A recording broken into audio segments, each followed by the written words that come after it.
এদের ভিডিও দেখে না বিশ্বাস করে আমার বিচি বুচি সবকিছু লক হয়ে যাচ্ছে। মানে সোশ্যাল মিডিয়াতে ভিডিও করতে আসছে নাকি মানুষকে ভয় দেখানোর জন্য আসছে, কোনটা? খাবার খাবো অতীন, খাবার খাবো। কেন বৌদি, তোমার ভাতার কি তোমাকে খাইতে দিচ্ছে না যে সোশ্যাল মিডিয়াতে এসে খাবার চাচ্ছ? আরে বলছি, মানুষের ঘরে কি বাসি খাবার খাওয়া এখন? মানে সোশ্যাল মিডিয়াতে নাটক করার একটা লেভেল থাকে। এরা যখন তখন যা ইচ্ছা তাই সেজে এসে খাবার খাবো। আর আমার ঘরে বাসি জিনিস নাই, বিশ্বাস করে না হলে দিয়ে দিতাম।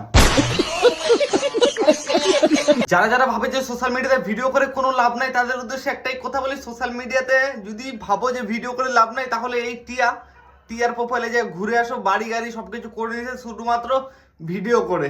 এখনো বলছি ভাই, চান্স আছে, সোশ্যাল মিডিয়াতে ভিডিও করো, জীবনে কিছু করতে পারবা। হ্যাঁ, না হলে সারা জীবনে এই যে হাত চালায় কাজ চালাতে হবে। আর এদের এই ধরনের নাটক কার কার ভালো লাগে অবশ্যই কমেন্ট করে জানাই। সে ঠাকুর নিয়ে যে ভিডিওগুলো করে, আমার মনে হয় যে এটা একদম খারাপ। মানে ঠাকুরকে আমরা পূজা দিই আর এরা ঠাকুর নিয়ে খেলা করে। ঠিক বললাম তো? কমেন্ট করে জানাও, আর ফলো করে সাবস্ক্রাইব করে দিও, শেয়ার করে দিও।